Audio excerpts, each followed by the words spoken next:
Il y a 2000 ans, à Jérusalem, la mort et la résurrection du Christ, juste à l'extérieur des remparts, c'est un peu le centre de l'histoire, ça a coupé l'histoire en deux. C'est un événement considérable qui a marqué le monde. Et juste après la mort du Christ, il a été enseveli dans un linceul. Les 4 évangiles en parlent.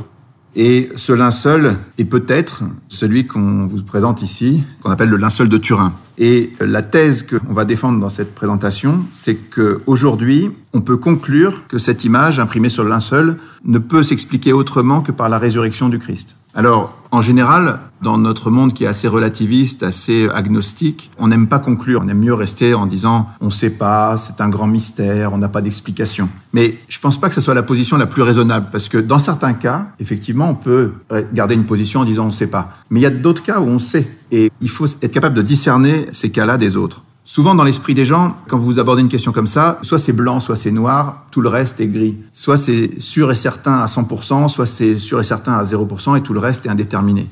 Soit c'est oui, soit c'est non, et tout le reste c'est peut-être. Et comme beaucoup de questions ne peuvent pas être un oui absolu ou un non absolu, on a tendance à mettre tout dans la catégorie des peut-être. Mais en fait, aujourd'hui, il y a une nuance qu'il faut apporter parce qu'on a pu réfléchir davantage sur les probabilités. On sait estimer des choses qui sont infiniment improbables ou infiniment probables. Et vous savez que quand on commence à manipuler les puissances de 10, il n'y a aucune grandeur dans l'univers physique qui dépasse 10 puissance 100. Donc quand on atteint des 10 puissances énormes à cause des probabilités, on peut dire que c'est quasiment zéro. On peut affirmer qu'on est dans une probabilité nulle. Donc je pense que dans le cas du linceul, on va se rapprocher de ces choses-là. Le mot des probabilités, on l'utilisera souvent. On utilisera aussi le mot souvent de singularité pour montrer à quel point ce linge est unique et singulier. Voilà. Donc, après des décennies d'études scientifiques, sur cet objet qui est maintenant le plus étudié au monde, il y a eu 500 000 heures de sciences de haut niveau pour étudier le linceul, ce qui est unique au monde. En fait, ce linceul pose une question. Est-ce que Dieu a voulu nous laisser une preuve matérielle qui témoigne de la réalité de la passion et de la résurrection du Christ? Un objet matériel qu'on ne peut pas expliquer autrement que par la réalité de la passion et de la résurrection du Christ. Alors, quand on pose la question ainsi, en général, les réactions sont irrationnelles. Il y a des gens qui vous disent « c'est pas possible, Dieu peut pas faire ça, notre liberté en souffrirait, la foi c'est pas ça, la foi il faut croire et se jeter dans le vide ». Alors, je crois que sur tout ça, on a une deuxième rectification à apporter, c'est que la foi catholique, on se trompe souvent sur ce que c'est. Déjà, le Concile Vatican I a affirmé clairement qu'on pouvait accéder à la connaissance de Dieu par la raison naturelle seule. Ensuite, si vous regardez l'Évangile, vous voyez que dans la lettre de Jacques, il dit que vous croyez en Dieu, très bien, les démons aussi croient en Dieu et ils brûlent. Donc, le fait de croire en Dieu, c'est pas la foi. Les démons savent qu'il y a un seul Dieu, mais ils n'ont pas la foi. La foi, c'est autre chose. Alors, ce que je veux dire, c'est que c'est pas parce qu'on a la preuve de Dieu que notre liberté et notre foi ne sont pas possibles. Dans l'Évangile de Jean, c'est très curieux. Jésus est toujours combattu par les pharisiens, les scribes, tout ça.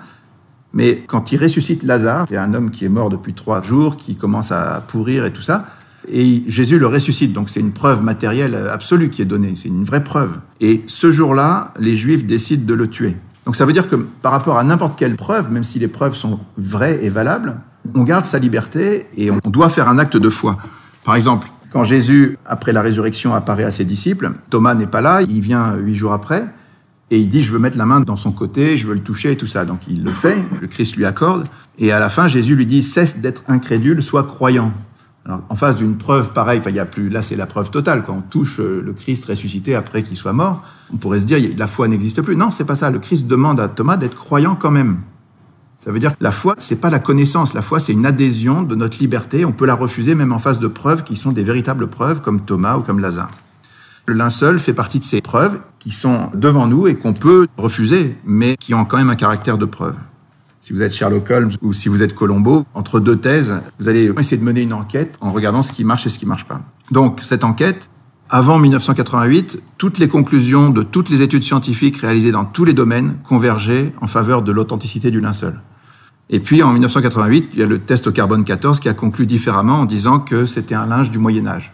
Il y a une datation, on peut la contester de pas mal de manières, mais en tout cas, ça aboutissait à cette conclusion. Donc aujourd'hui, en fait, vous avez 2 thèses. Il y a une première thèse qui est que c'est bien le linceul du Christ, c'est-à-dire que selon cette thèse, on voit la vraie passion du Christ sur ce linge, il y a le flash de la résurrection à imprimer l'image, les chrétiens conservent cette relique de manière très forte, très précieuse depuis l'origine, et le mystère du linceul est dévoilé aujourd'hui, ce qui n'est pas du tout illogique, parce qu'on est dans un moment où la foi est complètement attaquée de manière assez spéciale, donc qu'il y ait des secours un peu spéciaux qui soient donnés au peuple de Dieu, c'est pas étonnant. Le linceul a commencé vraiment une nouvelle vie avec la photographie qui a été faite fin du 19e siècle. Donc cette thèse est assez logique en elle-même. Il y a une deuxième thèse qui est que c'est l'œuvre d'un faussaire ou que ça s'est fait tout seul vers le Moyen-Âge, qui a donc eu une imitation des éléments de la Passion, que l'image a été produite par un procédé qu'on ignore encore aujourd'hui. On a fait passer ce linge pour une relique à partir de 1453 ou un peu avant. Et la science arrivera un jour à expliquer tout cela. Cette thèse a aussi une certaine logique, mais il va falloir qu'on tranche entre les deux. Donc, pour mener l'enquête, on va parcourir un peu l'histoire du linceul d'abord, ensuite les études scientifiques, leurs conclusions, et puis la correspondance étonnante de ce linge avec tous les détails de la Passion. Et on va le faire pour pas s'éparpiller, parce qu'on pourrait parler pendant 107 ans de ce linge, de toutes les études qui ont été faites, il y a des livres entiers. On va essayer, pour pouvoir conclure, de s'attacher à 5 points particuliers, 5 points clés qu'on va regarder spécialement, et on va se demander sur chaque point, est-ce que ce point n'est pas décisif? Le premier point, en regardant l'histoire du linceul, c'est le codex de prêt. Alors, la thèse, c'est que l'histoire prouve que ce linceul existait manifestement bien avant l'an 944. Pourquoi est-ce qu'on parle de l'an 944? Parce qu'on va voir dans l'histoire que c'est le moment où le linceul est arrivé à Constantinople, et à partir de là, il est évoqué très précisément dans un livre qu'on appelle le Codex de prêt, qui est le premier texte en hongrois, qui est conservé à la bibliothèque de Budapest. Et ce document a l'avantage d'être historiquement incontestable, c'est-à-dire qu'on peut le dater très précisément entre 1192 et 1195. Et ce texte, on verra pour quelle raison, on ne peut pas nier que l'image qui est reproduite dans ce codex parle du linceul de Turin. Alors, si on reprend le fil de l'histoire un tout petit peu, Jésus est mort en l'an 30, il a été mis dans un linceul, et vous savez que la Vierge Marie, c'est l'image de l'Église, elle a le cœur qui vibre de la même manière que le cœur de l'Église, et donc, comme l'Église est attachée aux reliques et aux lieux saints, la Vierge l'était aussi, donc les premiers disciples vont recueillir évidemment les précieuses reliques du Christ. On peut lister par exemple la couronne d'épines, la lance, le calice, les clous, l'éponge, le suaire d'Oviedo, éventuellement la tunique d'Argenteuil, vous avez peut-être entendu parler de tout ça, et un jour on retrouvera aussi avec Sainte Hélène la croix du Christ. Tout ça, ce sont les reliques du Christ. Les premiers chrétiens les recueillent, évidemment, mais pendant toute une première période, entre l'an 30 et l'année 544, on va dire, c'est une période de persécution, c'est-à-dire que les chrétiens sont pourchassés dans tous les coins du monde. Et il y a des martyrs, c'est très dur d'être chrétien, et donc, évidemment, les reliques sont cachées. Donc, c'est assez logique, on n'a pas de trace historique du linceul, qui a probablement été caché, et c'est vrai que quand on regarde le linceul, si vous regardez là, vous voyez sur les côtés, il y a des traces de marques d'eau. Et il y a des gens qui ont remarqué que si on plie le linceul sur lui-même, qu'on le met dans un vase et qu'on imagine qu'il y a un peu d'eau qui se met au fond, et ben on peut arriver à des taches comme ça. Donc c'est une thèse qui est assez valable, qu'à un moment, le linceul a été plié et caché dans un endroit humide. Ensuite, l'année clé, l'année étonnante, c'est 544. Qu'est-ce qui se passe en 544? Tout d'un coup, il y a cette nouvelle qui est historique, qu'à Édesse, au nord de la Mésopotamie, une image miraculeuse, non faite de main d'homme, a repoussé les ennemis perses. Alors, qu'est-ce que c'est que ce royaume d'Édesse? En fait, Édesse est le premier royaume qui est devenu chrétien à la fin du IIe siècle. Les chrétiens étaient persécutés dans tous les coins du monde. Il y a un royaume qui devient chrétien. Et comme par hasard, c'est assez logique, les reliques les plus importantes de la chrétienté vont trouver refuge en ce lieu. Et au moment où Édesse est attaquée, on sort un linge et les ennemis sont en déroute. Cette histoire est rapportée un peu partout. Donc on est à peu près sûr qu'il y a eu un événement étonnant autour d'un linge comme ça à Édesse en 544. Tous les témoignages disent qu'à Édesse, on parlait du visage du Christ. Alors, on a pu, avec les travaux de Aldo Guerreschi, remarquer qu'il y avait des marques de pliage sur le linceul. Il a été plié en 8. On peut imaginer qu'il a été gardé comme ça et qu'on voyait que la partie du visage, et donc on disait que c'était le visage du Christ. Alors, qu'est-ce qui se passe en 544? C'est une date pivot pour la représentation du Christ, parce que auparavant, avant 544, le Christ était toujours représenté comme un jeune homme imberbe, un berger avec des cheveux bouclés. On voit ça dans les catacombes, on voit ça à Rome, à Ravenne, à Milan. Et c'est les représentations qu'on avait classiquement avant 544. Et tout d'un coup, après 544, le visage du Christ change. Il prend un aspect plus allongé, une barbe hébraïque, le nez allongé hébreu. On le retrouve dans la magnifique image du monastère de Sainte-Catherine au Mont Sinaï. On le retrouve aussi sur des monnaies. À chaque fois que le linceul apparaît dans l'histoire d'une manière ou d'une autre, il y a des monnaies anormales, parce que normalement, des monnaies n'ont pas le visage du Christ, c'est très rare, mais on s'aperçoit qu'à chaque fois que le linceul sort dans l'histoire, il y a des monnaies attachées à ce visage. Voilà, dans tous les coins du monde, à la basilique Sainte-Sophie de Constantinople, on représente le Christ sur un modèle qui est le même que celui que vous avez dans l'église où on a dit la messe à l'instant, le modèle que tout le monde connaît. Alors, après cette date charnière, en 650, les musulmans arrivent à conquérir Édesse, et le linge est caché, mais on sait qu'il reste vénéré, il y a des témoignages là-dessus. Et en fait, c'était une certaine providence que le linge soit caché à nouveau dans un contexte musulman, parce que entre 730 et 787, il y aura ce qu'on appelle la querelle iconoclaste, c'est-à-dire que dans l'Empire byzantin, on va se mettre à détruire toutes les images parce qu'on considère que ça ne respecte pas les commandements de l'Ancien Testament, mais il y a toute une querelle là-dessus. Finalement, elle est tranchée par un concile qui dit non, maintenant que le Christ s'est fait homme, il a pris un visage et donc on peut représenter le Christ. Mais si jamais le linceul avait été gardé dans un contexte chrétien, il aurait été détruit. Il y a eu une quantité phénoménale d'images qui ont été détruites à ce moment-là par ceux qui avaient le pouvoir et qui étaient iconoclastes. Donc, par chance, il était caché dans le contexte musulman et il a été conservé. Après ça, l'Empire byzantin, après avoir détruit les icônes, il devient iconolâtre, c'est-à-dire que tout d'un coup, toutes les icônes deviennent extrêmement recherchées et on entend parler de cette icône d'Édesse qui est extraordinaire. Et donc, il y a une expédition spéciale qui est menée par l'Empire byzantin en 943 pour faire une percée dans l'Empire musulman et aller assiéger la ville d'Édesse, tout spécialement. Ça, c'est historique, on le sait de manière certaine. Et finalement, ils s'arrêtent devant la ville d'Édesse et au lieu de faire la guerre et d'attaquer la ville, ils vont négocier pour qu'on leur remette la précieuse relique en échange de 12 000 pièces d'or et de tous les prisonniers qu'ils avaient, c'est-à-dire 200 prisonniers qui sont remis en échange de la relique. Cette relique est ensuite amenée à Constantinople. L'empereur de Byzance la reçoit dans une procession triomphale. On a des dizaines de témoignages là-dessus. Ça se passe le 15 août 944. Il y a un dessin qui est publié 2 siècles après par Jean Skilitzès qui illustre ça. On voit l'empereur embrassant le visage du Christ sur un linge qui a une certaine longueur. Mais est-ce que c'est le linceul de Turin? On s'en doute, mais on va l'apprendre de manière certaine grâce au Codex de près. Donc pour l'instant, le linceul est conservé dans l'église des Blachern et au Pharos, c'est-à-dire l'église des Blachern, c'est au nord de Constantinople, et le Pharos, c'est là où était l'empereur. Puis on a des témoignages qui circulent de l'un à l'autre. Voilà. Grégoire le référendaire, qui est allé chercher le linceul à Édesse, qui a vérifié que c'était bien cette relique qu'on lui remettait en échange des 200 prisonniers et des pièces d'or, il évoque cette empreinte et il dit qu'elle est embellie par les gouttes de sang jaillies du côté du Christ. Donc on voit bien que c'est pas seulement un visage, il y a aussi le côté.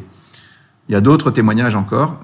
Mais finalement, comme je vous disais, vers 1190, le linceul est précisément évoqué dans le Codex de près, qui est ce premier texte en hongrois incontestable. Alors, qu'est-ce qui nous fait penser de manière certaine que c'est en voyant le linceul qu'on a dessiné cette image?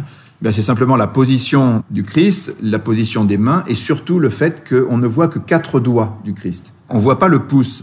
Et ça, c'est unique dans l'histoire du linceul. Il n'y a aucune image dans le passé qui avait pensé à exprimer un détail comme celui-là. Et d'où ça vient? Eh bien, le chirurgien Barbet, qui a fait des expériences en 1932, il a écrit La Passion selon le chirurgien en regardant le linceul. Il a constaté que quand on plantait des clous dans l'espace de Desto, non pas dans les paumes des mains comme faisaient toutes les représentations du Christ, mais si vous faites ça sur un corps que vous crucifiez, en fait, le poids du corps va déchirer la main et le corps va tomber. Donc les Romains, qui étaient un peu des experts en crucifixion, puisqu'ils en avaient fait des milliers, ils crucifiaient dans l'espace de Desto, c'est-à-dire au niveau du poignet, et là, le corps tient parfaitement. Simplement, quand vous mettez un clou à cet endroit-là, vous tapez sur un nerf et le pouce se rétracte. Et avec le corps qui est tétanisé, avec la rigidité cadavérique, le pouce va rester dans cette position-là. Et quand le Christ, sur le linceul, met les mains sur le bas-ventre, on ne voit que 4 doigts. Ça, c'est un détail auquel personne ne pouvait penser. C'est un détail qu'on voit sur cette image et qu'on ne voit sur aucune autre image avant le linceul. Donc, on est en présence d'un cas d'école, de quelque chose d'absolument incontestable. Et si vous regardez d'autres détails du Codex de près, vous voyez qu'à un endroit sur le linge, il y a 4 points qui forment un L. Et en fait, sur le linceul, si vous regardez, vous voyez sur la partie gauche, là-bas, 4 points qui forment un L en haut et en bas. Suite à un incendie, il y a eu des trous qui ont été faits dans le linceul. Donc, ce détail-là, qui est reproduit sur l'image du Codex de près, ne peut pas non plus être inventé. On est sur des choses absolument incontestables. Voilà. Il y a plusieurs autres détails, on ne va pas rentrer trop dans les détails justement. Alors l'histoire se poursuit en 1203. Il y a un chevalier français qui s'appelle Robert de Clary qui arrive et qui dit qu'il a vu le siloane, c'est-à-dire le linceul du Christ, où notre cire fut enveloppée, qui chaque vendredi se dressait tout droit, si bien qu'on pouvait y voir la figure de notre Seigneur. À Constantinople, tous les vendredis, on exposait le linceul dans toute sa longueur, se dressait tout droit, pour qu'on puisse venir le vénérer. Et puis, arrive cette fameuse date de 1204, 14 avril 1204. Vous savez que la 4e croisade, avec 33 000 croisés français et 17 000 Vénitiens, attaque Constantinople et il pille la ville pendant 3 jours. Ces 3 jours d'horreur, un vrai scandale entre chrétiens. Et à cette occasion, Robert de Clary, donc le chevalier, précise en 1204 que plus jamais personne, ni grec ni français, ne sut ce que le linceul devint quand la ville fut prise. Simplement, on sait que c'est un Français, le chevalier Othon de la Roche, qui pénètre dans l'église des Blachern, à l'endroit où le linceul était certainement. Et puis, 1 an après, en 1205, le prince byzantin Comène proteste auprès du pape Innocent III et il lui écrit une lettre contre les exactions des croisés en demandant la restitution du linceul. Voilà ce qu'il écrit. « L'an dernier, au mois d'avril, détourné d'une prétendue libération de la Terre Sainte, l'armée croisée est venue dévaster Constantinople. Au cours de cette dévastation, les soldats de Venise et de France se sont livrés au pillage des édifices sacrés. Ils ont pris les trésors d'or, d'argent et d'ivoire et se les sont partagés.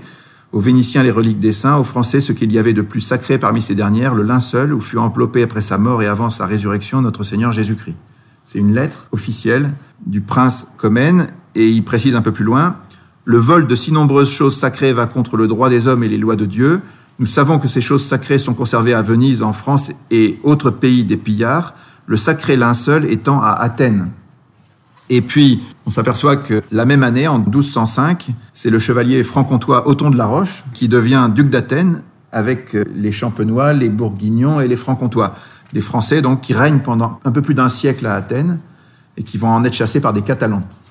Et donc, après cet épisode où on sait que le linceul est passé par Athènes, on retrouve justement en France, en 1357, la première exposition en France du linceul à Lirey en Champagne. Et à l'issue de cette exposition, le linge est récupéré à partir de 453 par la Maison de Savoie, qui le garde jusqu'en 1983 et qui le cède au Vatican. Voilà, donc on connaît très très bien l'histoire qui s'est passée en France, mais on connaît aussi très très bien toute l'histoire avant. Et on revient sur ce point, le Codex de Près témoigne de manière incontestable qu'il s'agissait bien du linceul, et on peut le retracer donc jusqu'à Édesse. Ça veut dire que c'était pas un linge du Moyen-Âge, ça veut dire que la thèse numéro 2, elle est déjà annulée. C'est pas vrai que le linceul venait du Moyen-Âge. Deuxième point auquel on va s'attacher, c'est que le linceul est un négatif. Alors, on sait qu'il existe depuis des siècles, et on sait aussi que cette notion de négatif est totalement inconnue avant le 19e siècle. Il n'y a aucune image d'aucune sorte qui représente un négatif avant le 19e siècle. Alors, pour la petite histoire, Sainte Thérèse de l'Enfant Jésus et de la Sainte Face est partie au ciel en 1897. Elle avait promis de passer son ciel à faire du bien sur la terre. Elle avait évidemment une dévotion particulière à la Sainte Face du Christ, puisqu'elle l'a mis dans son nom. Et juste un an après, c'est la grande ostension du linceul en 1898, donc c'est une année où l'Église décide de faire une ostension solennelle, dans un contexte anticlérical assez fort, fin du 19e, donc tous les renants, enfin tous les contestataires de la foi et le miracle étaient considérés comme quelque chose d'impossible. Les croyances chrétiennes étaient ridiculisées et c'était jugé d'un autre âge. À ce moment-là, il y a un amateur qui s'appelle Segundo Pia qui est autorisé à faire la première photo du linceul. Donc à l'époque, quand on faisait des photos, c'était un peu plus compliqué qu'aujourd'hui. Il fallait faire une plaque photographique, la mettre dans un révélateur dans une chambre noire. Et quand il fait ça, il sort dans sa chambre noire la photo du linceul et il s'aperçoit que c'est un négatif. Alors ça, sur le moment, la surprise a été totale. C'est-à-dire que ce qui est représenté en général en sombre était en clair et ce qui est représenté en clair est en sombre et avec les nuances. Vous voyez, un négatif photographique, vous savez plus ce que c'est parce que vous prenez des photos maintenant avec des appareils numériques. Mais à l'époque, quand la photo a été inventée, en 1826, par Nicéphore Niepce, qui a réalisé la première photo, vous la voyez ici, c'est la photo de sa maison. C'était donc un procédé par lequel on appliquait sur une vitre avec du sel d'argent, il y avait une lentille et l'image extérieure imprimée en quelques secondes sur la plaque de verre et changeait le sel d'argent, les couleurs du sel d'argent. Et on l'a fixé, cette image, et ensuite on l'avait en négatif, c'est-à-dire que ce qui était lumineux était devenu sombre et ce qui était sombre était devenu lumineux. Et ce négatif-là, on a passé 30 ans à se demander comment on allait faire pour le changer et en faire un positif. Et c'est finalement dans les années 1860 qu'on a réussi à faire un deuxième transfert qui permettait d'arriver à un positif. Donc vous voyez, c'est pas facile, c'est une notion qui est compliquée, et personne ne l'avait imaginé, personne ne l'avait conçu avant le 19e siècle. Or, le linceul est conservé et connu depuis longtemps, et il avait ce caractère d'image négative. Alors, quand Segundo Pia sort cette image, il montre ce visage qui est quand même très frappant, et ça fait l'effet d'une bombe. C'est-à-dire, pour la première fois, on voit un visage, mais on se dit, mais qu'est-ce que c'est que cette chose? Est-ce que c'est le visage du Christ? Et on commence par l'accuser de mensonge. On dit, c'est un menteur, il a trafiqué l'image, c'est pas la vraie. Alors, comme le linceul était à nouveau caché, puisqu'on le protège de manière extrêmement forte, c'est seulement dans les années 1930 qu'une deuxième photo du linceul sera faite, et qu'elle permettra de montrer, avec des huissiers, des experts, lors d'une ostension, démontrera que Pia n'avait pas menti. Mais sur le moment, tout le monde lui tombe dessus et on dit « mais c'est pas possible, c'est pas vrai ». Et il y a à ce moment-là des Français, le professeur Yves Delage, qui est un agnostique anticlérical, et son assistant Paul Vignon, qui veulent démasquer la supercherie, qui se mettent à analyser les photos de Segundo Pia. Et finalement, après analyse, ils sont complètement retournés. Et ils vont faire une synthèse qui va être présentée à l'Académie des sciences en 1902. Et ils vont conclure en disant « Il n'y a aucun doute, ce linge porte l'empreinte extrêmement réaliste d'un homme qui est mort crucifié selon la manière de l'Antiquité romaine. » Ils font tout un développement et ils concluent en disant « À notre connaissance, il n'y a aucun autre condamné romain à la crucifixion qui ait subi en même temps une flagellation, un couronnement d'épines et un coup de lance, toutes choses qu'on retrouve inscrites dans l'image du linceul. » Alors, ce rapport fait scandale, l'Académie des sciences n'accepte pas, et le président, qui est Marcelin Berthelot, qui est un anticlérical notoire, refuse d'enregistrer la déposition et ce qui a été dit devant tout le monde pour la première fois, on refuse de l'enregistrer pour des raisons idéologiques. Et de là, je réponds à Berthelot ensuite dans une lettre que Jean d'Artigues cite souvent. Il dit « Si au lieu du Christ, il s'était agi d'un Sargon ou d'un pharaon quelconque, personne n'eût rien trouvé à redire. » Vous savez, en science et dans tous les domaines, il y a les présupposés philosophiques et les a priori qui comptent énormément. Même Einstein, quand on lui a proposé la théorie du Big Bang, il a dit « Non, c'est pas possible, on va faire autrement, on va mettre une constante pour empêcher que ça soit trop proche de la création biblique. » Donc il y a des a priori qui comptent énormément, et là, on ne voulait pas que ce soit le linceul du Christ. Alors, suite à ça, il y aura des tas d'études. La plus importante, ça sera l'étude en 1978 du STURP, donc le Shroud of Turin Research Project, des Américains, 32 scientifiques américains, dont 24 viendront à Turin avec 6 tonnes de matériel et qui feront 300 000 heures d'études sur ce linceul, avec tous les moyens techniques possibles. Ces études, on va les regarder un peu de près, mais restons sur ce premier point. Simplement, le fait que ce soit une image en négatif, c'est juste impossible que quelqu'un l'ait conçu avant le 19e siècle. Cette idée de négatif n'existait pas. Il n'y a aucun exemple dans le passé. Au Moyen-Âge, la notion était inconcevable pour l'époque. Deuxième point, c'était inutile, parce que ça donnait un résultat assez médiocre, flou, disgracieux.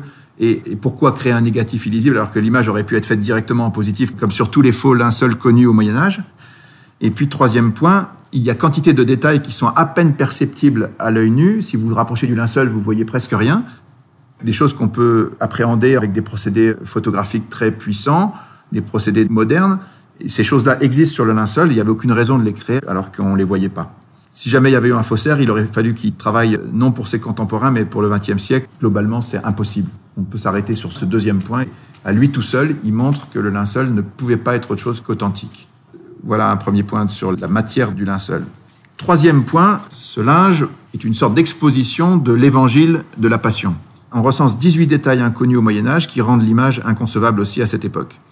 Toutes les études qui succèdent pendant un siècle vont conclure, donc comme on avait dit, de manière concordante, et c'est l'objet le plus étudié au monde. Alors d'abord, si on regarde le tissu lui-même, c'est un linge de 4,40 mètres par 1,10 mètre, qui est constitué d'un lin pur et tissé en chevron, c'est-à-dire un procédé de tissage qui était connu au Moyen-Orient au temps de Jésus. Et le lin pur avec un peu de coton, sans aucune trace de laine, ça correspond aux règles des métiers à tisser juifs. Pourquoi? Parce qu'il y avait 2 textes de la Bible, dans le Lévitique et dans le Deutéronome, qui disaient qu'on ne devait pas porter sur soi un vêtement mêlé de 2 fibres différentes. Donc il fallait bien séparer la laine et le lin. Les métiers à tisser juifs avaient cette particularité, alors que dans tous les autres cas, il y avait toujours des petits bouts qui traînaient, on aurait trouvé un peu de lin ou un peu de coton. Chez les juifs, les choses étaient totalement séparées. Donc dans le linceul, on ne trouve pas de laine. C'est un deuxième point intéressant. Troisième point qui plaide pour l'authenticité, la nudité complète du corps. Jusqu'au Moyen-Âge, même quand on parle du linceul, on le rhabille. Donc que le corps soit entièrement nu, c'était pas du tout dans les mœurs. Il y a des gravures du linceul où on représente le linceul avec habillé pour éviter le nu. Donc ce point-là est intéressant aussi. Quatrième point très frappant, l'homme qui est sur le linceul a été violemment flagellé. On voit 120 traces de coups avec ce qu'on appelle le flagrum romain. Ce sont des petites haltères avec une double bille qui sont caractéristiques des fouets romains. Et si vous regardez bien dans le détail du dos du Christ sur le linceul, à chaque fois vous avez des petits couples comme ça qui correspondent à ces petites haltères avec lesquelles on l'a fouetté. Ça, c'était aussi très très dur à inventer pour des gens qui vivraient au Moyen-Âge. Et on voit bien qu'il a été fouetté par un frappeur à gauche et un frappeur à droite. En double éventail, comme on dit, il était pendu comme ça, comme on le voit sur cette image. Et les 2 frappaient de chaque côté, les coups se sont distribués comme s'il y avait vraiment 2 frappeurs. Donc ça, c'est des choses aussi très difficiles à inventer. 5e point, sur la tête, on voit de multiples traces de saignement causées par des épines qui ont percé le cuir chevelu. Alors, Jean d'Artigues insiste en disant, si on refait le fil de l'histoire, c'est évident. Sur le moment, quand les soldats ont improvisé la couronne d'épines du Christ, ils ont pris le premier buisson à côté, ils sont un peu piqué les mains, mais ils ont fait une sorte de couronne et ils ont cerclé ça avec quelque chose. Donc la couronne du Christ que Saint-Louis a acheté si cher pour la garder à Paris, dans la Sainte-Chapelle, en fait, c'est surtout la partie qui entourait les épines. Voilà, donc cette logique qu'on déduit des évangiles, on la retrouve sur le linceul de Turin avec une couronne d'épines qui a percé le cuir chevelu du Christ, en bonnet et non pas de manière circulaire. Ensuite, il y a le coup de lance. Cet homme a reçu, après sa mort, on peut le prouver, un coup de lance sur le côté qui a percé le péricarde. Il y a eu des écoulements de sang qu'on peut voir sur le linceul. Et il y a eu aussi du sérum parce qu'on a fait de la spectrographie, c'est-à-dire qu'on a envoyé une lumière sur le linceul et on s'est aperçu avec la lumière qui a été réfléchie qu'il y avait des traces de sérum humain sur cette partie du Christ. Donc quand l'Évangile dit qu'il va sortir du sang et de l'eau, on est pile dedans. C'est un détail aussi qu'on aurait vraiment du mal à inventer au Moyen-Âge. Au niveau du visage, on voit des coups violents, on voit le cartilage nasal qui a été dévié, des tuméfactions sur le nez et sur la joue, quelqu'un qui a subi des coups. C'est un 7e point. On a parlé de ces clous dans les poignets qui sont vraiment quelque chose de tout à fait extraordinaire. Toutes les représentations du Christ avant le linceul mettaient les clous dans la paume des mains et l'exactitude scientifique, elle est sur le linceul. Voilà. Il y avait aussi plusieurs études sur les pollens. Alors, elles sont contestées parce qu'il n'y a pas eu de publication scientifique sérieuse. Genre d'article disait que la raison, c'était que quand les gens ont fait des recherches sur les pollens, ils ont appliqué des cols pour pouvoir extraire les pollens du linge. Et les cols déforment les pollens, donc c'est difficile à publier. Mais toutes les études ont dit qu'il y avait des pollens endémiques, c'est-à-dire des pollens qui ne se retrouvent que dans la zone de Jérusalem, au moment de la Pâque, du printemps des Juifs. Donc, même si ces études sont contestées, c'est aussi un élément quand même important qui a été testé par plusieurs équipes. Un autre point qui, lui, pour le coup, n'est pas contesté, c'est qu'on a retrouvé de la poussière d'aragonite, la pierre calcaire de Jérusalem. L'aragonite existe dans d'autres endroits du monde, mais on la retrouve dans le nez, les pieds et un genou de l'homme qui est sur le linceul. Donc, dans l'hypothèse du Christ, ça colle parfaitement. Il est tombé dans sa passion, il a tapé sur le sol, et qu'on retrouve des petits fragments de la poussière d'aragonite, ça se justifie complètement. Et si jamais quelqu'un devait créer un linceul au Moyen-Âge en France, jamais il penserait à mettre des petits cristaux d'aragonite de la pierre de Jérusalem pour tromper son monde. Enfin, c'est juste impossible. 11e point, il y a eu un contact réel d'un corps humain avec du sang, de la sueur, du sérum, mais aucune trace de putréfaction, qui en général vient avant 30 heures. Pas toujours, il y a des corps conservés miraculeux dans l'Église catholique, mais en général, entre 30 et 40 heures, vous avez déjà des traces de putréfaction, il n'y en a aucune sur le linceul. Donc le corps n'est pas resté longtemps en contact avec le linceul a priori. Ensuite, si vous regardez bien au niveau des traces de sang, vous voyez que d'abord, l'image qui a été produite sur le linceul, qui représente le corps, elle n'imprime pas en dessous des taches de sang. Donc les taches de sang existaient avant la production de l'image. Mais surtout, quand vous collez un corps humain, le sang coagule très très vite. Et ensuite, quand vous arrachez le corps, vous arrachez une petite partie des parties microscopiques des fibres. C'est obligatoire. Et bien, dans ce cas particulier, c'est comme si le corps s'était désintégré, il n'y a aucune trace d'arrachement des fibrilles. Ça, c'est quelque chose qui a convaincu des tas de gens du fait qu'on parle du corps du Christ qui s'est transformé en corps glorieux. Donc c'est très important de pointer qu'il n'y a pas eu de déchirement des fibres lors de l'arrachement du corps. Et puis le sang qu'on trouve sur le linceul, il est d'un groupe très rare, d'un groupe AB, qui est le même sang qu'on retrouve sur le suaire d'Oviedo et sur la tunique d'Argenteuil. Donc tout ça colle parfaitement. Dernier point très frappant, il y a un témoignage qu'il faut voir de Barry Schwartz, qui est un photographe juif qui a participé aux travaux du Sturp en 78. C'est un juif qui a suivi l'étude du linceul avec toute l'équipe et qui était passionné par tout ça. Mais il avait un point qui le gênait un peu, c'était que le sang sur le linceul était rouge. Et il dit, mais c'est pas possible, le sang, au bout de quelques heures, et en quelques années encore plus, il devient noir. Et finalement, un jour, on lui a appris que quand un corps est soumis à un stress intense pendant plusieurs heures, il émet de la bilirubine. La bilirubine qui est générée par le corps va fixer le sang dans le rouge. Et quand il a appris ça, donc si on parle du Christ, il a subi toute l'agonie, il a un stress terrible pendant toute la passion, son corps a été traumatisé, et cette sécrétion de bilirubine justifie que le sang devait rester rouge. Donc là aussi, quelque chose de tout à fait frappant. L'homme avec qui j'avais travaillé à Los Alamos m'a rappelé et m'a dit « Barry, que sais-tu du linceul de Turin ?» J'ai ri et j'ai dit « Mais je suis juif !» Et il m'a dit « Moi aussi, il était juif aussi !» Il m'a expliqué qu'à ce moment-là, plusieurs scientifiques avaient pris une photo du linceul. Et il me dit qu'ils étaient tellement étonnés que cette image ait de telles caractéristiques qu'ils allaient rassembler une équipe de scientifiques pour voir s'ils pouvaient obtenir la permission d'aller à Turin et examiner le linceul pour essayer de comprendre comment cette image s'était formée.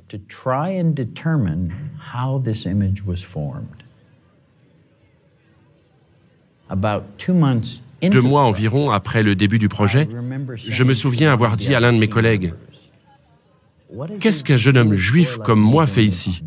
Et il a ri et il m'a dit, « As-tu oublié que l'homme du linceul est juif ?»« Non, non, je sais. » Et il m'a donné ce qui est peut-être le meilleur conseil que j'ai jamais eu de ma vie. Barry, va à Turin et fais le meilleur travail que tu peux. Dieu ne nous explique pas son projet à l'avance, mais un jour, tu sauras. C'était un conseil génial, et cela m'a fait rester dans l'équipe. J'allais démissionner. Mais à cause de ces paroles, de Dieu peut-être à travers ses lèvres, je suis resté dans l'équipe. La chose qui m'a empêché d'accepter que le linceul est authentique durant des années, 18 ans, c'est que le sang sur le linceul est encore rouge. Le sang ancien doit être noir ou marron. Personne n'a pu expliquer pendant 18 ans pourquoi le sang sur le linceul est resté rouge. Et en 1995, dans une conversation téléphonique avec le docteur Adler, un chimiste juif, qui a prouvé que le sang sur le linceul est vraiment du sang, nous étions en conversation au téléphone. Et là, il m'a dit quelque chose dont je n'avais jamais entendu parler. Quand quelqu'un est torturé sur une longue période de temps, 24 ou 36 heures, à peu près la durée pendant laquelle Jésus a été torturé, le corps entre en état de choc. Jésus n'a pas reçu d'eau, il a été flagellé. Donc il est entré en choc anaphylactique. Après quelque temps, dans ce genre de choc, les parois des cellules rouges du sang commencent à se décomposer. Et le foie répand dans le corps, dans le sang, une enzyme qui s'appelle la bilirubine. Et quand cela arrive, le sang reste rouge pour toujours. Et quand j'ai découvert cela, c'était la dernière pièce du puzzle. Et cela m'a donné la conviction que le linceul est authentique, parce que ça m'a donné une réponse scientifique et crédible à la dernière question que j'avais. Voilà, tous les détails de la Passion se retrouvent sur le linceul du Christ. Et puis, on arrive à un 4e point qui est absolument frappant. Essayer de comprendre comment cette image s'est imprimée, par quel rayonnement l'image s'est imprimée sur le linceul. Alors, on peut être sûr que l'image ne s'est pas imprimée par contact, parce que si vous mettez de la peinture sur un visage et que vous imprimez un linge et que vous enlevez ensuite le linge, vous verrez que le visage est déformé. Or, le visage du Christ, c'est un visage qui n'est pas déformé. C'est pas non plus par peinture, c'est une certitude pour plein de raisons. Il y a une absence totale de pigments, il n'y a pas de collagène. Et puis, on peut dire aussi que l'image qui est imprimée sur le linge, elle a été étudiée par les spécialistes. Le linge est très très fin, il fait 0,3 mm. Et la brûlure, enfin c'est pas vraiment une brûlure, on appelle ça une oxydation acide déshydratante. Cette oxydation acide déshydratante, elle ne concerne que les 40 premiers microns de la surface du linge. Il n'y a rien en dessous. Si vous le regardez de l'autre côté, vous voyez strictement rien. Donc, n'importe quelle peinture, n'importe quel colorant, n'importe quel objet qui aurait teinté le linge l'aurait transpercé. Sur 0,3 mm, vous êtes sûr. Là, on n'a absolument pas ça. Et quand on analyse de près de quoi il s'agit, cette sorte de brûlure du lin, elle est très superficielle et elle comporte une information de distance. L'image a des teintes dégradées. Cette dégradation des teintes donne une information de tridimensionnalité. En regardant si c'est plus ou moins dense, les brûlures des fibres, on va pouvoir reconstituer une image en 3D du linceul. Il y a Thierry Castetz qui a fait une image 3D que vous voyez sur la gauche, et puis Soons qui a fait un hologramme qui tourne et qui donne un aspect vivant au visage. Ça, on peut le faire simplement parce qu'il y a des parties plus brûlées que d'autres.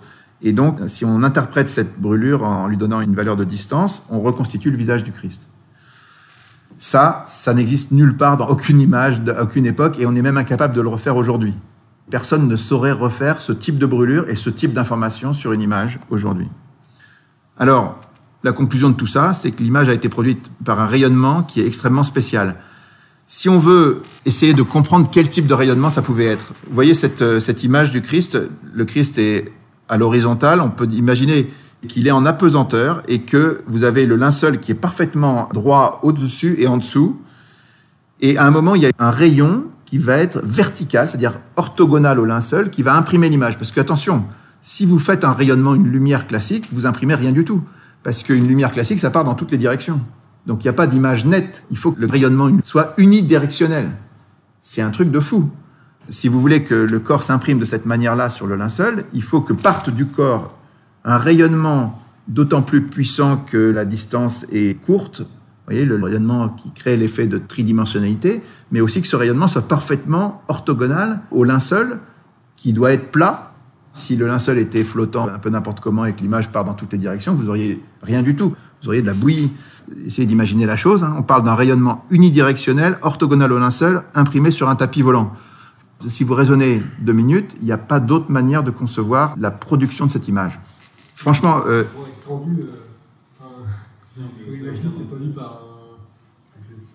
Oui, ça pourrait être tendu par autre chose. Ok, mais il faut qu'il soit bien plat. Et non, le truc le plus dingue, c'est que si jamais tu mets une bougie près d'un linge ou une très forte lumière, tu vas avoir un gradient de brûlure, mais pas une brûlure comme ça. Donc c'est ça qui est fou. C'est pas tellement l'apesanteur et tout. Ce qui est fou, c'est le rayonnement directionnel. Parce qu'il n'y a pas d'autre explication pour faire une image nette. Voilà. Alors au milieu de tous ces éléments concordants qui viennent de différents domaines d'études, la datation au carbone 14 a posé une date différente en disant ça peut être entre 1238 et 1430. Voilà la conclusion de la science, entre guillemets. J'aime bien le point d'exclamation après. La science qui est censée être neutre, elle date le linge du Moyen-Âge, elle met un point d'exclamation. Bon.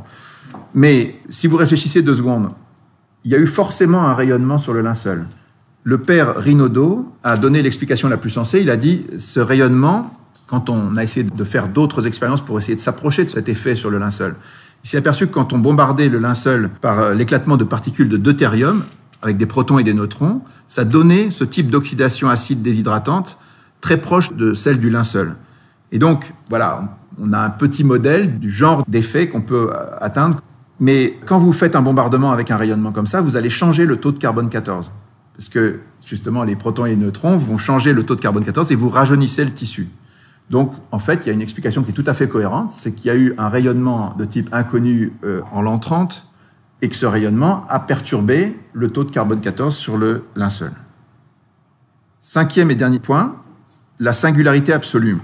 En fait, cet objet, on a bien vu, il est unique et non reproductible de 1000 manières. Comment expliquer qu'il n'y ait aucun autre objet de ce type, qu'on s'en rapproche en rien? Il n'y a aucune image qui reprend même 2 ou 3 aspects de cette image unique au monde. Alors, le raisonnement est très simple. Si cette image pouvait venir de causes naturelles communes, il y aurait d'autres cas semblables.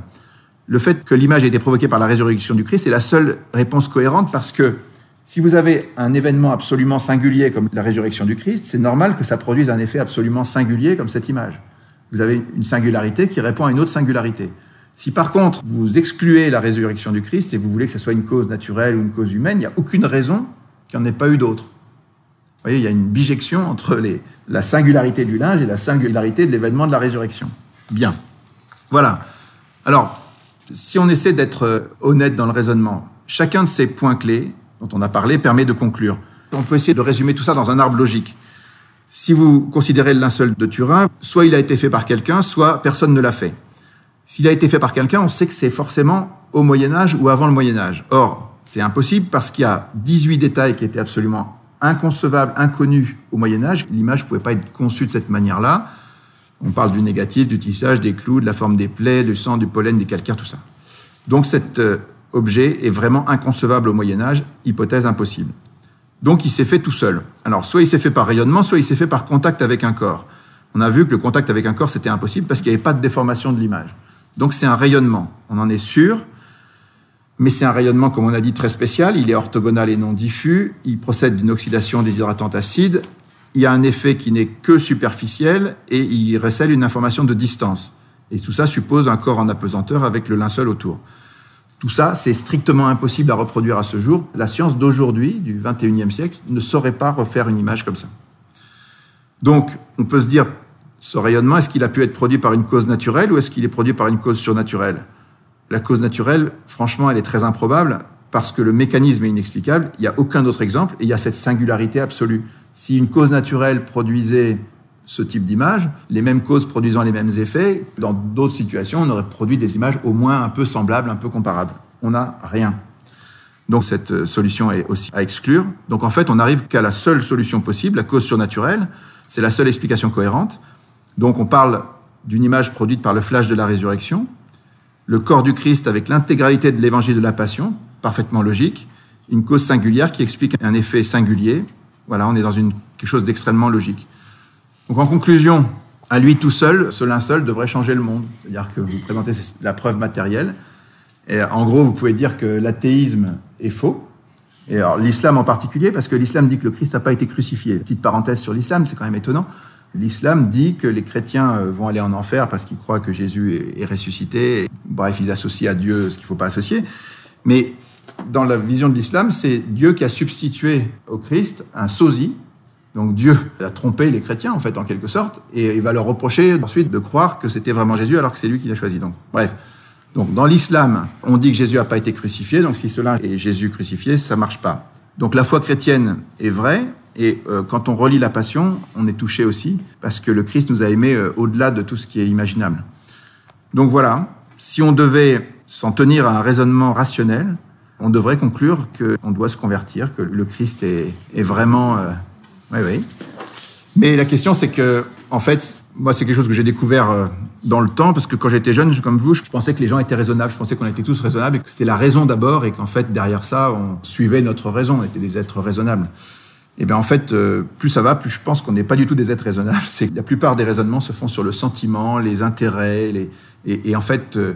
avouer que Dieu existe, avouer que le Christ est vraiment Dieu incarné, mort, ressuscité, ça gêne beaucoup de gens parce qu'ils ont l'impression qu'ils vont y perdre leur autonomie, leur liberté, ça remet en cause leur vie, et donc ils préfèrent renier tout ça. Voilà un peu. Mais soyons rassurés, nous les chrétiens, on peut penser que la raison est avec nous et que le linceul est le vrai linceul du Christ. Voilà ce que je pense. Je vous remercie.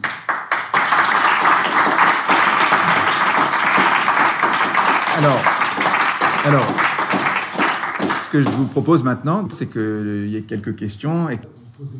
Qu'est-ce qu'on appelle une preuve dans le langage courant? Qu'est-ce que cherchent Colombo et Sherlock Holmes quand ils font une enquête? Il y a deux thèses. Il est coupable, il n'est pas coupable.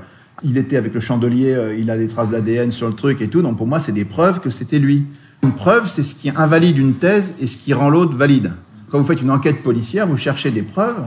Et à la fin, il faut bien à la moment poser un diagnostic, poser une conclusion. Vous le faites à partir d'éléments matériels. Et à un moment, vous dites, là, cette thèse, elle est invalide parce que cet élément-là la rend invalide. Moi, je dis que la thèse du Moyen-Âge, elle est invalide par le codex de prêt, absolument clair. Elle est invalide par les 18 détails qu'il y a sur le linceul. Elle est invalide par l'idée du négatif. Et elle est invalide par l'idée de la singularité de ce linge. Voilà. Chacun de ces éléments, à lui tout seul, il suffit à déblayer le terrain. Donc, bon. Et ce que je dis simplement, c'est que les preuves ne sont jamais contraignantes. Vous pouvez faire ressusciter Lazare, les Juifs disent si Jésus a fait ça, on va le tuer. Donc ces preuves n'empêchent pas la liberté. Une preuve vous laisse entièrement libre. Après, vous en faites ce que vous voulez, mais ça reste une preuve.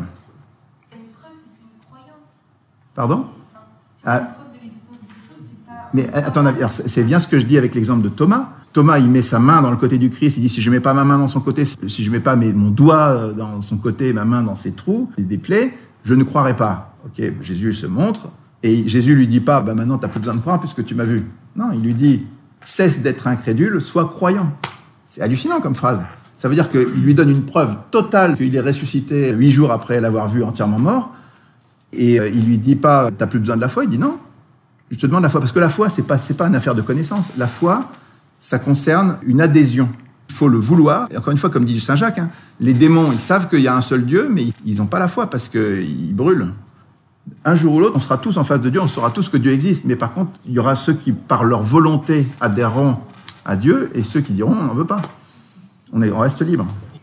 La foi, c'est pas une affaire de connaissance. Jésus, il n'a pas dit aux gens, prenez un crayon, il y a un seul Dieu, 3 personnes, tac, tac, tac, il vous fait le catéchisme, ok, je sais tout, c'est bon, j'ai la foi. Non, mais il voulait qu'on le cherche. Il cherche une adhésion, en fait, il cherche qu'on l'aime. Donc la foi, c'est à ce niveau-là. Pas le même niveau que la connaissance. On peut faire l'analyse de 1000 points. Il y a eu, comme je vous dis, il y a eu 500 000 heures de travail là-dessus et tout concorde. Ce que je veux simplement dire, c'est, à la fin, la grande question, c'est qu'est-ce qu'on conclut? Qu'est-ce qu'on fait de ce cadeau? Parce qu'en fait, c'est un cadeau de Dieu. Qu'est-ce qu'on en fait? Est-ce qu'on conclut en disant, c'est très très mystérieux, on ne sait pas, on verra un jour et peut-être que, voilà, on ne dit rien? Est-ce que c'est ça la bonne attitude? Ou est-ce qu'en face de cette accumulation de preuves ou de signes qu'on nous a donnés, est-ce qu'on dit, non, la probabilité que ce ne soit pas le linceul, elle est égale à 0 pointé, quoi. Et donc, on a un élément qui nous donne une preuve matérielle de la résurrection du Christ et de sa mort sur la croix, comme les évangiles en parlent. Moi, je trouve que c'est très important. C'est là-dessus que doit s'exercer le discernement, c'est-à-dire, Est-ce qu'on conclut ou est-ce qu'on fait toute cette étude? On a une attitude incohérente en disant, comme d'habitude, on est agnostique, comme d'habitude, tout est relatif. Non, il y a des trucs, à un moment, on a passé le stade de peu conclure. Merci. Voilà. Merci à vous.